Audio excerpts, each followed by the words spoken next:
Salut à chacun et chacune, mais un salut biblique.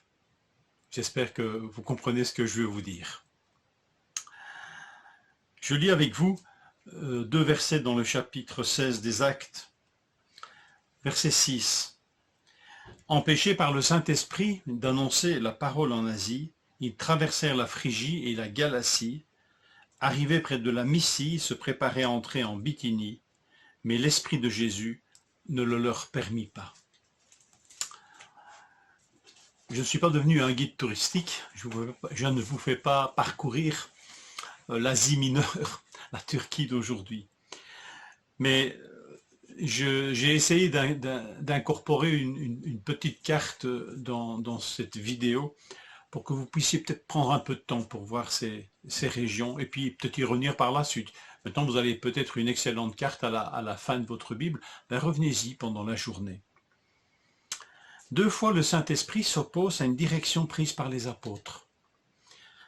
En faisant un focus sur ces passages, on pourrait être troublé comment le Saint-Esprit, par exemple, peut-il empêcher d'annoncer la parole en quelque région que ce soit, comme c'est le cas là en Asie. En tous les cas, le moyen utilisé par l'Esprit ne nous est pas décrit, mais il est suffisamment convaincant pour que les apôtres comprennent le message et changent de direction. En fait, ce n'est pas le moment d'annoncer la parole en Asie. L'Asie ici, ce n'est pas la Chine et l'Extrême-Orient, c'est la province romaine d'Asie avec Éphèse comme capitale, plutôt à l'ouest. C'est pas le moment.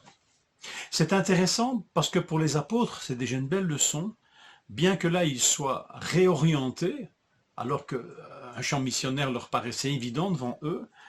Pas de frustration, pas de révolte, pas de trépignement en disant « Seigneur, qu'est-ce que tu veux de moi ?» Non, simplement, ils y voient la main du Seigneur et repartent dans une autre direction. Ils ne vivent pas ça comme un contretemps. En route donc vers le nord. Mais là encore, au moment de passer dans cette belle région, semble-t-il, ou paraît-il, de la Bithynie, eh bien, l'Esprit du Seigneur ne le leur permet pas. À nouveau, une réorientation. Et même réaction. Les apôtres reprennent une autre direction, plein ouest. Mais on pourrait dire, que veux-tu Seigneur?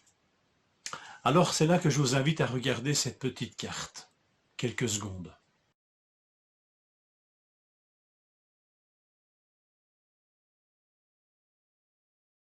Et d'y revenir par la suite. En fait, le but du Seigneur est de conduire Paul et Silas à Troas. C'est le verset 8 qui nous dit cela. C'est un port qui est tout ouvert en fait sur l'Europe. On touche presque l'Europe de la main. Et le but du Seigneur est de conduire les apôtres là. C'est seulement là d'ailleurs que Paul reçoit une vision, la vision d'un Macédonien qui l'appelle au secours.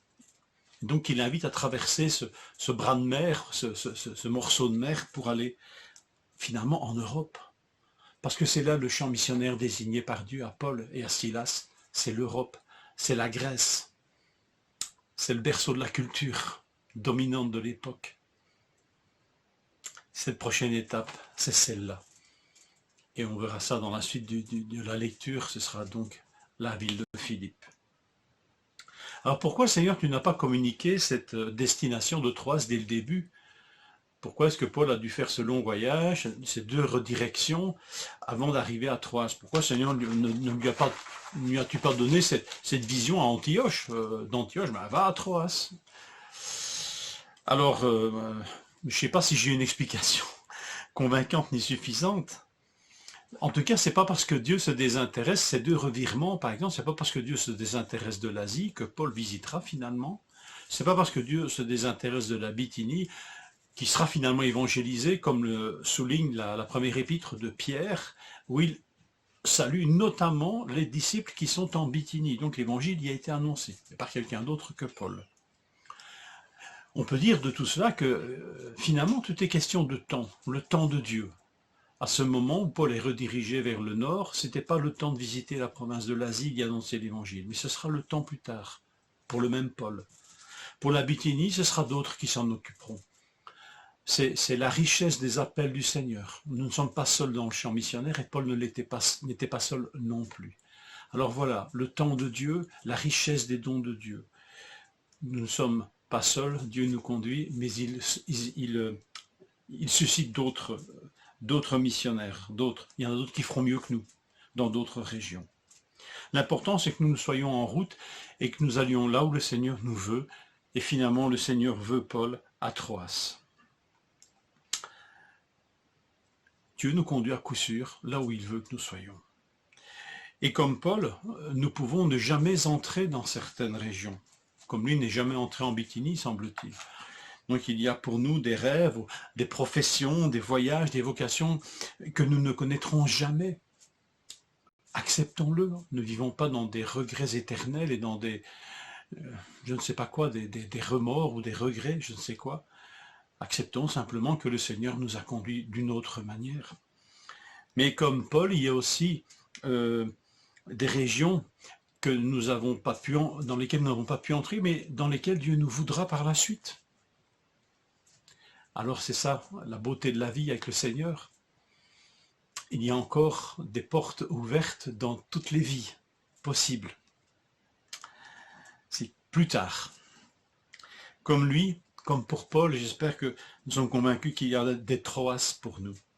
Là où Dieu nous veut, là où Dieu me prépare, me parle, oriente ma vie pour une nouvelle étape. Troas où Dieu peut mettre sur mon cœur une tâche qu'il a préparée pour sauver des hommes et des femmes. Seigneur, conduis-moi vers ce Troas. Conduis-nous, Seigneur, vers nos Troas, là où tu veux, là où tu nous veux pour ton œuvre. Salut, mes frères et sœurs, pour cette journée.